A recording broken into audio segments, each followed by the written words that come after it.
اهلا وسهلا بيكم حلقه جديده ورياكت جديد مع هشام. النهارده كان نهائي دوري ابطال اوروبا والسيتي كسب.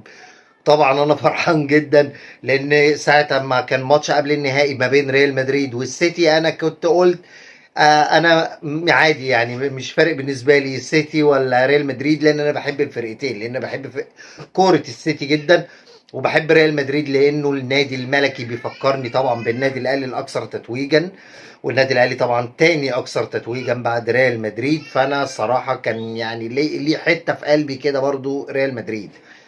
فكنت مبسوط ان السيتي كسب النهارده النهائي، كسب الانتر، رغم ان الانتر عمل النهارده مباراه جامده جدا تكتيكيا الشوط الاول، والشوط الثاني هاجم بكل ضراوه، والسيتي كان تحس كده ان هو كان قلقان من اول القابه الاوروبيه تضيع منه.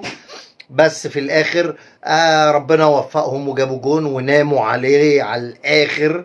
ودي رساله لعيبه الاهلي: حاول تاكل، يعني ايه، اعرف دايما من اين تؤكل الكتف، اخطف وموت على الماتش. دي رساله. الماتش بكره اهو، الماتش ده اتمنى كل لعيبه الاهلي اتفرجت عليه واستفادت منه. شفت لعيبه الانتر بتقاتل ازاي لاخر ثانيه، وكانت حاسه ان هي ممكن تجيب جون. وعندك السيتي ما كانش في احسن حالاته النهارده، وقدر يجيب جون وقدر ينام عليه وقدر يحافظ عليه. لازم نستفاد الموضوع. انا طالع اتكلم بخصوص الموضوع ده بالذات، علشان طبعا ابارك للسيتي الاول، ثانيا اقول ان لازم لعيبه الاهلي تستفاد، يبقى في دروس مستفاده من ماتش النهارده. في دروس كتير جدا ممكن لعيبه الاهلي النهارده تاخدها من الماتش ده. وكان عاجبني جدا الاصرار والعزيمه، الجرينتا كانت عاليه قوي في الماتش النهارده. اتمنى لعيبه الاهلي بكره باذن الله يكون عندها نص الجرينتا دي بس. والله لو في نص الجرينتا دي بس احنا هنكسب هناك وهنرجع من كازا بال11 ان شاء الله. يلا كله يدعي معايا كده باذن الله.